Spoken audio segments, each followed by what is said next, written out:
Hello guys! Welcome back sa Freelance Buddy Channel. Sa video na to, i-discuss ko ano bang dapat nyong gawin para matanggap kayo sa mga pinag-a-applyan nyo. Ako nga pala si Luis, 8 years na ako sa freelancing and ang niche ko ay Amazon PPC, Amazon Account Manager. So guys, mahirap mag-apply, nakakapagod mag-apply. So pag nag-apply kayo, talaga make it count. Kahit ano pang platform gamitin nyo like Upwork, Online Jobs, LinkedIn, JobStreet, super useful ang mga tips na to. So i-clarify ko lang ha, hindi to tips ng paano maghanap, paano yung step by step sa pag-fill up sa Workable. So yung mga ganon, hindi to yung video na para sa'yo. Itong video na to is magtatakol ng principles na dapat mo talagang i-keep in mind every time mag-a-apply ka. So again, kahit ano pang platform, kahit ano pang work, kahit ano pang level nyo, is magiging strong ang application nyo. So number one talaga guys, always is relevancy. Kaya always ko tong ini-emphasize. Marami kasing nag-i-ignore dito, kaya di sila natatanggap or nai-interview man lang. If apply kayo ng apply at wala pa rin tumatanggap sa inyo, possible ito yung rason. Minsan kasi bine-blame na yun, wala ngang experience, walang ganito, walang skill. So minsan yun yung bine-blame natin, yun yung iniisip natin, bakit hindi pa tayo na nakakakuha ng client, hindi man lang ma-interview, so ganon. So sa previous video ko, na-discuss ko yung relevancy at positioning. So sa video na to is mag-a-add lang ako ng more information. So if wala kayong experience, marami pa rin kayong ma-offer. The way lang to sa pagpapackage nyo sa sarili nyo, the way kayo magsalita, the way nyo isulat yung anong ma-offer nyo. Ang usual mindset kasi, pag walang experience is, gumawa lang ng general resume, cover letter, etc. Dito, sa video na to is i-challenge ko talaga kayo. Diba sa previous video, yung assignment nyo doon is take yung English test sa fset.org, tapos i-determine ang level nyo. Dito, ang assignment nyo is i-breakdown talaga. Breakdown anong ma-offer nyo para sa client. Sa offer ay merong tatlong aspects. Merong technical skills, merong soft skills, at merong tools. So, biggest mistake kasi is like sa resume, cover letter, sa proposals nyo, sa profile nyo, sinasabi nyo lang na excellent communication skills. 'Di ba? Super common ito. Excellent communication skills, organized, fast learner, yung mga ganito, yung typical na sinusulat natin, 'di ba? Lalo na pag wala pa tayong experience. So, normal lang, I understand naman. Pero marami pang way para ma-present nyo to na mas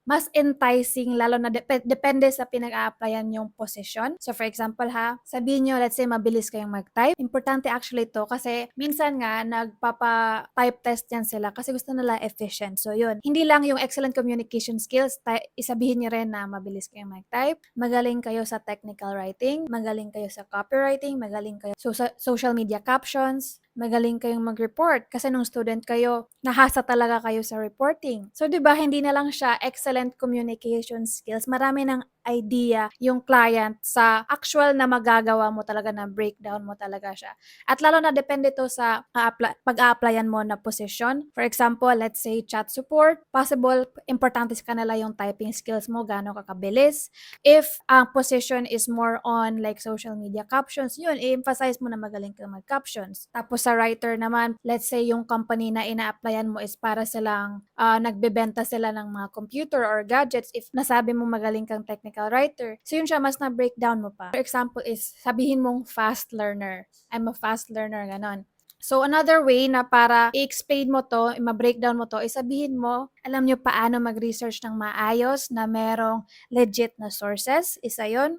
Make sure nyo na updated yung source nyo. Kasi for example lang ha, like sa ChatGPT to. Kasi ang ginagawa ngayon is nagre-research na lang using ChatGPT. Kasi yung ChatGPT guys, hindi siya, depende to sa prompt mo. So sa ChatGPT, nagdedepende pa rin sa prompt kung gaano kaganda, gaano ka-accurate yung answer. Another is like yung sabihin nyo na organized kayo. Paano nyo ma-breakdown yon? So sa organized, sabihin nyo marunong kayo ng mga tools like, depende kasi meron yung mga task management na tools para organize.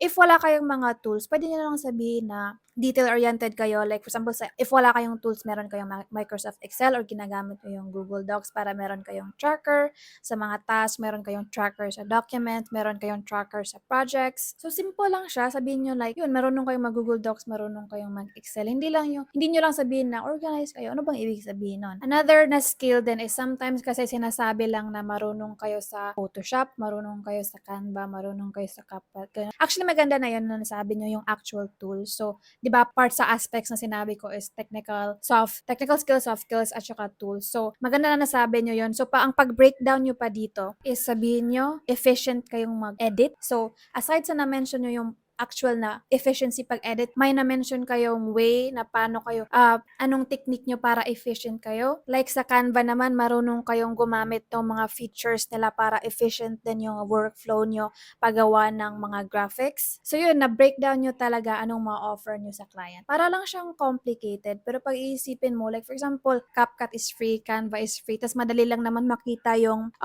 mga features nila. Pero the fact na na-mention mo yun is mas enticing ka sa client. So dito sa soft skills guys, super important to, wag nyo tong skip ever, lalo na as a beginner. Alam nyo ba guys, na notorious na tayo sa pagsisinungaling na may brownout, na merong bagyo daw, merong merong sakit. So sa mga narinig ko lang to ha, so i-mention nyo na reliable kayo, yon. Kasi hindi basta-basta yung pagtitiwala ng client, kasi virtual lang to lahat, diba?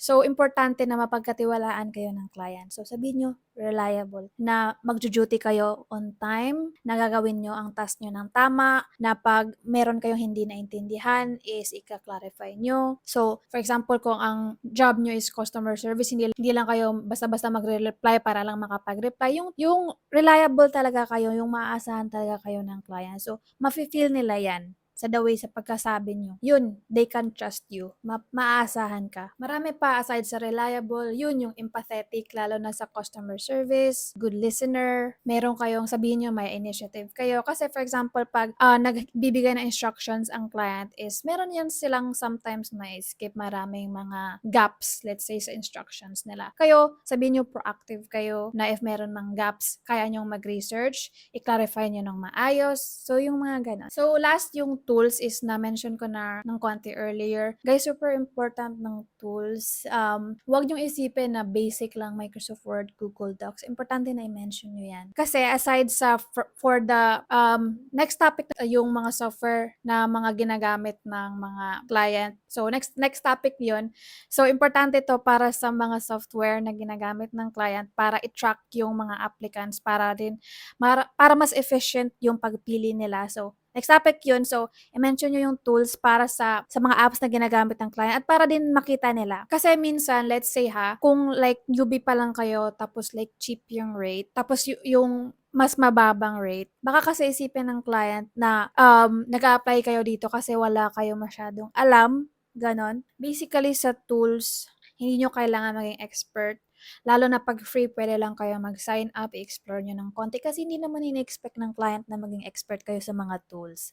Lalo na pag beginner. Alam nila yan. Importante lang ma-mention nyo, aware kayo, familiar kayo. Guys, sobrang laking tulong ng pag-mention ng tools para matanggap kayo. So, huwag nyo i-skip. So, tatapusan ko muna yung topic na to dito. Again, ang key point is breakdown. I-breakdown nyo talaga. Tapos, iakma nyo sa pinag-a-applyan nyo sa career path na gusto nyo. Hindi lang yung excellent communication skills, organized, detail-oriented. Ano ba ibig sabihin nun? So, kailangan nyo siyang i-breakdown. Okay? Hindi nag-expect ang client na expert kayo, na sobrang galing nyo. Alam nila yan. Huwag kayong mag-self-reject ha. So, yun, assignment nyo to. Mag-brainstorm kayo. At if meron kayong questions, comment lang kayo. And please like, comment, and subscribe to support my channel. Thank you guys. Good luck.